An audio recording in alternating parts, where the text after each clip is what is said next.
Coming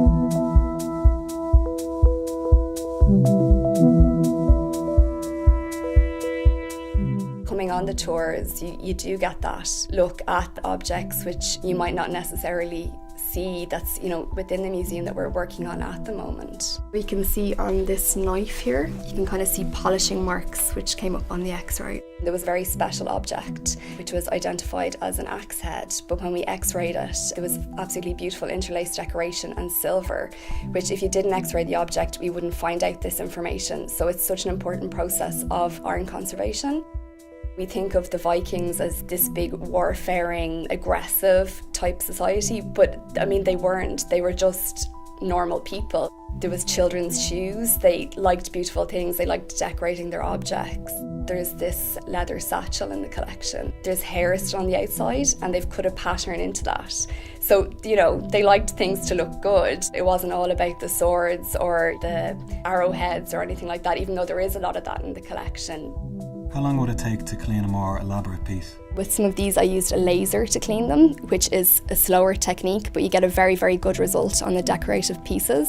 You have to balance your work between the lovely objects and the more mundane, kind of everyday objects, because you'd go mad if you had to clean 5,000 nails.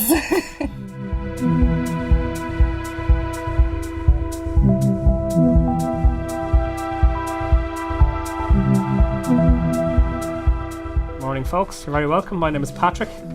The furniture collections in this museum are pretty extensive. It covers everything from 16th century, 15th century material right up to objects that were made and produced in the last year, 18 months. How long would it take usually to clean an object like this? Very hard to estimate. Every object is different and you never really know until you start into the object what level of dirt and how unstable the finish is.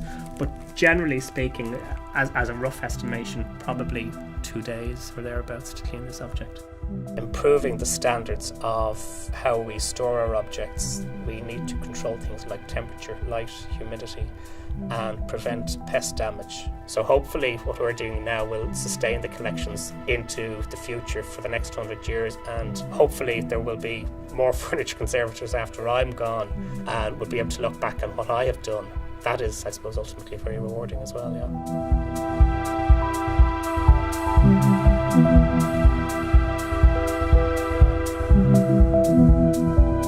There is one metal object which has taken up a large part of my career at this stage anyway. It's known as the Lough Book Shrine, that was found back in 1986 by metal detectorists. Book shrines are not that common. Any form of shrine is not that common. There are about 6 book shrines we know of anyway, so this is the earliest and the largest. And we can see some of the ornament on this and some of the decoration. We can work out how it was made. We can tie it in with some other objects like the Tullylock Cross. When it was made, whatever was put inside it was presumably would have been a manuscript and would have achieved relic status. So it probably was associated with some local saint or venerated ecclesiastic. Well, I'd be glad to see it safely on display so other people can see the work that went into it, both from the conservation and from the original craftsmen who were involved in the commissioning and the making of it. This will be my legacy. I can't imagine again that I'll have such a large and ambitious project.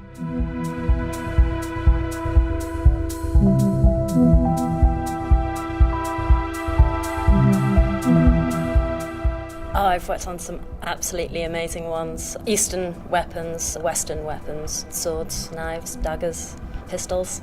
Brilliant. There's a lot of these objects have been in store and they're coming out onto exhibition, and it's just revealing the true nature of the material. A lot of them need work, which is brilliant if you're conservative, but it is painstaking. You have to have a lot of patience. I'm working on a sword now, and it's brilliant because I got to see its method of manufacture, the technology, which you can't see with the naked eye. So you read about how they make these things in books, but when you can actually see it yourself, it's really thrilling. At the end, you think you've made it yourself. You do. You kind of talk in terms of, this is mine. Do you want to come and see my sword? I think it's quite an interesting thing to come on a tour of a conservation department because it really is behind the scenes in a museum. Many people don't realise that the vast majority of objects in a museum are not actually on display, they're held in stores. And our job is as much concerned with looking after those objects as looking after the objects that you see on display, which are generally the pieces that are in better condition and need less attention from us. How would you know how to use the exact right colours, and how would you know how to restore paint wise and things like that? The important thing about ceramics conservation is generally any of the restoration techniques you're using will be completely reversible, and you will be able to remove those from the original object in the future. We're using pure pigments because they're nice materials that age well.